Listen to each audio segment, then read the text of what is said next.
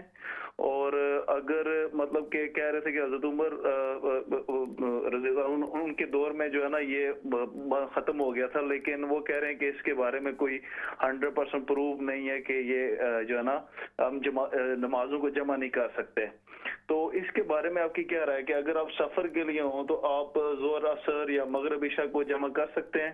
اور دوسرا کوشچن میں پوچھنا چاہ رہا تھا کہ جب ہم نماز میں پڑھے جو ہی ہم رکوع میں جاتے ہیں تو کچھ لوگ امام سے پہلے ہی ہاتھ چھوڑ دیتے ہیں، تو یہ چیز کرنی چاہیے لوگوں کو؟ کیونکہ کافی لوگوں کو دیکھا ہے کبھی امام نے ہاتھ نہیں چھوڑے اور وہ پہلے چھوڑ دیتے ہیں، تو یہ کس یہ نماز کے رکن میں آتا ہے کہ نہیں؟ اس میں آپ تھوڑی پلیز روشنی ڈالیے گا۔ بہت شکریہ، بہت شکریہ بھائی، جزاکم اللہ عمران بھائی، جزاکم اللہ۔ پہلا مسئلہ عمران بھائی نے آپ پہلے تو بہت بہت شکریہ آپ کی کال کا، آپ کی عزت افزائی اور ہمت افزائی کے اللہ کریم بہت برکتیں عطا فرمائے۔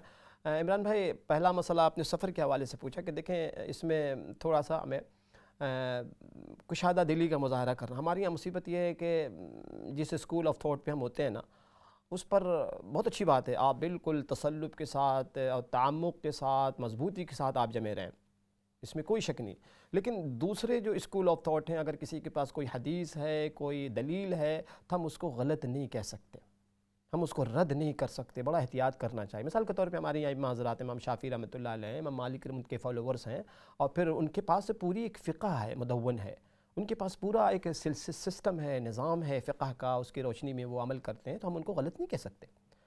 تو شرعی حکم یہی ہے، کسی کے پاس اگر کوئی شرعی دلیل ہو، کوئی حدیث ہو، کوئی پروف ہو، تو آپ اس کو براہ راست رد نہیں کر سکتے کہ میں افضل آپ غیر نہیں، افضل غیر افضل کا تو ہمیں پتہ ہی کوئی نہیں کہ ہمارا کوئی بھی عمل اللہ کے قبول بھی ہو رہا ہے کہ نہیں۔ تو کشادہ دلی کا مظاہرہ کرنا چاہیے، جیسا ہمارے بڑوں کا طریقہ ہوا کرتا تھا، ٹھیک ہے۔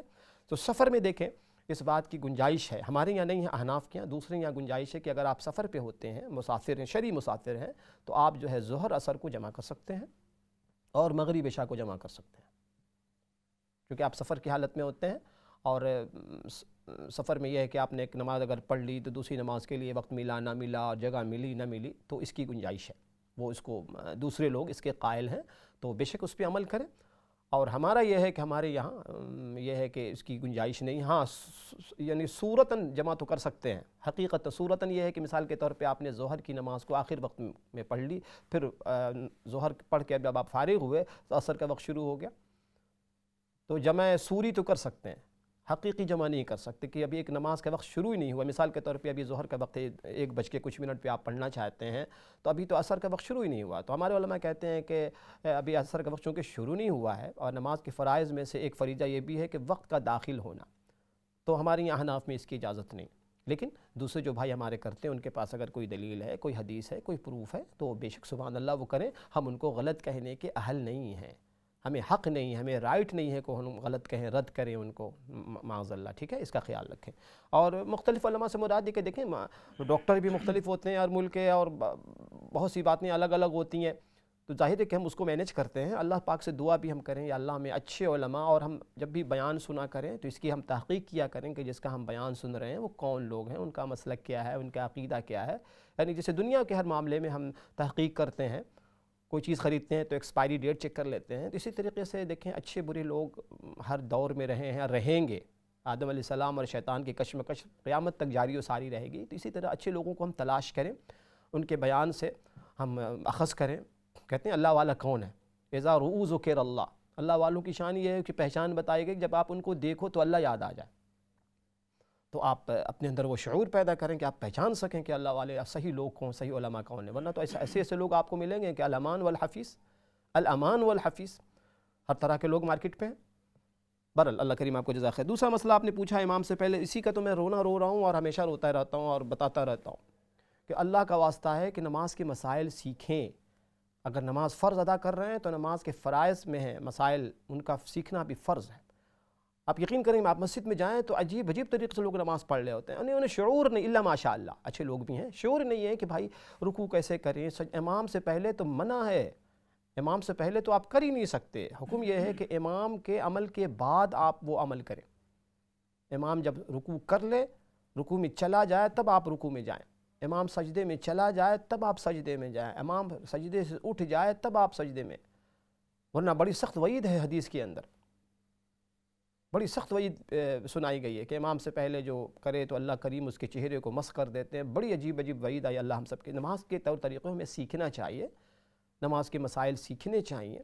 ابھی میں نے عرض کیا نا کہ ہمارے یہاں لوگ تشہد میں لوگ بیٹھتے ہیں، تو میں نے دیکھا کہ مثال کے طور پہ کسی کی ایک رکعت ہوئی ہے، امام کی آخری رکعت ہے، وہ اتحیات پڑھ کے بیٹھ جاتے ہیں، ایسے موقع پر یہ ہے کہ امام کے ساتھ جو ہے نا آپ بھی ساری دعائیں پڑھ لیں، اتحیات بھی پڑھیں، درود شریف بھی پڑھ لیں، پھر جب امام سلام پھیر دے دونوں تب آپ کھڑے ہو جائیں، خاموش نہ رہیں، مسجد جب آئیں تو ریلیکس ہو کے جائیں، دوڑ کر نہ جائیں، اس چکر میں کہ وہ رکعت مل جائے، بھائی وہ رکعت آپ بعد میں پڑھ لیں گے، کس بات کا رش ہے آپ کو، آپ ایکسٹرا پڑھ لیں ایک رکعت اور کیا مصیبت ہے۔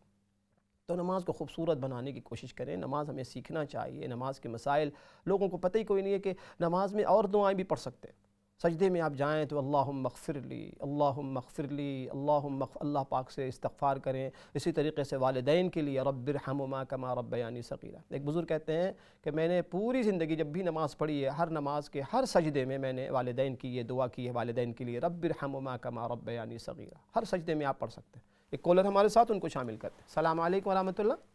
وعلیکم السلام مفتی صاحب، ایک سوال رہ گیا تھا میرا۔ جی، عمرہ قضا کے لیے عمرہ قضا جو نماز ہے کیسے ادا کرے اور کیا پڑھنا ہے اس میں، اور جو سنت غیر مؤکدہ ہے وہ پڑھنی چاہیے، اگر رہ جائے تو گناہ ہوگا؟ جی عرض کرتا ہوں، بہت شکریہ۔ جی میری بہن، عمر قضا جو ہے نا، قضاء عمری کہہ لیں، عمر قضا پر اس کا طریقہ دو ہے، ایک یہ ہے کہ یا تو آپ پہلے تو اس کا پہلا کام یہ ہے کہ آپ پہلے اندازہ لگائیں کتنے سال کی آپ کی نماز مس ہو گئی، اس کو پراپر آپ ڈائری میں لکھیں، 5 سال، 10 سال، 15، 20، 25، ٹھیک ہے، پہلا کام یہ کریں۔ اس کے بعد یہ ہے کہ ہر نماز، ایک آسان جو طریقہ فقہ نے لکھا ہے کہ ہر نماز سے پہلے ایک نماز پڑھنا، یہ نیت کر کے، لیکن ڈیٹ لکھیں آپ کے کب سے آپ نے شروع کی.